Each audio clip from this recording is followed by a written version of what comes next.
भैनी बाटे चढ़ल जवानी हो। देखते तोहके फिदा हो भैनी बाटे चढ़ल जवानी हो। बोला कितना लेबू नमरिया बनबू दिलवा के रनिया हो।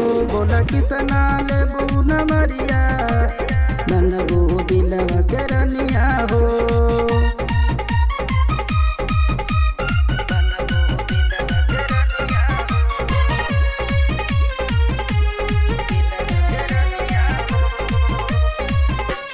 कतलिया दाब तोहर गोरी बदन हो।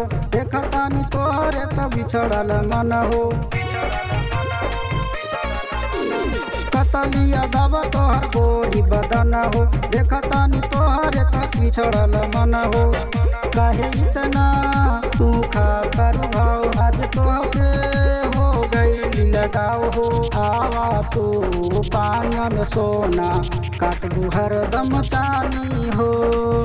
बोल कितना लेबू नमरिया बनबू दिलवा के रनिया हो।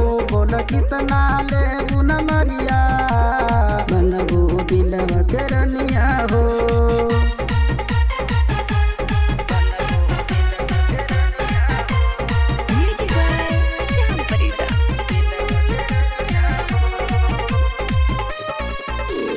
रूपे अनोख तोहर पड़ल बा पीछा कहता बे एक बार पुराई दे तू इच्छा। रूपे अनोख तोहर पड़ल बा पीछा कहता बे एक बार पुराई दे तू इच्छा।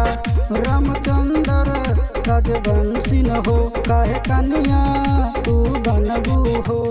सपना के हकीकत तू बन जाई दिल जनिया हो। बोल कितना लेबू नमरिया बनबू दिलवा के रनिया हो। बोल कितना लेबू नमरिया बनबू दिलवा के रनिया हो।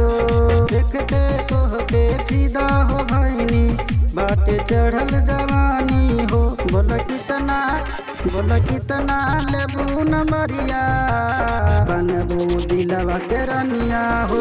बोल कितना लेबू नमरिया